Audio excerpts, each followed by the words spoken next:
আসসালামু আলাইকুম বন্ধুরা, এই ফ্যানটি আমি দীর্ঘদিন ধরেই ব্যবহার করছি। একটি এসি ফ্যান ছিল এটা কনভার্ট করে 3.775 মোটর ব্যবহার করে এটাকে ডিসি ফ্যানে একটি রিচার্জেবল ফ্যান তৈরি করেছি আর কি। এখানে ভোল্টেজ দেখাচ্ছিল ডিসপ্লে এবং 6টি লিথিয়াম আয়ন সেল ব্যবহার করেছি। এটা 12 ভোল্টের একটি ফ্যান। এটাতে রেগুলেটর, ফ্যানটি চালিয়ে আমি দেখাই।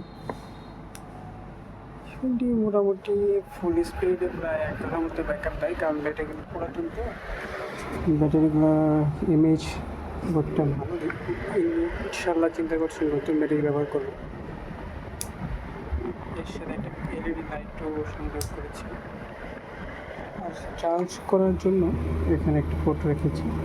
12.6 ভোল্টের চার্জার দিয়ে চার্জ করে ফ্যানটি। ফ্যান আপডেট করার জন্য কোনো পরামর্শ থাকলে কমেন্ট করে জানাবেন। আল্লাহ হাফেজ, আসসালামু আলাইকুম।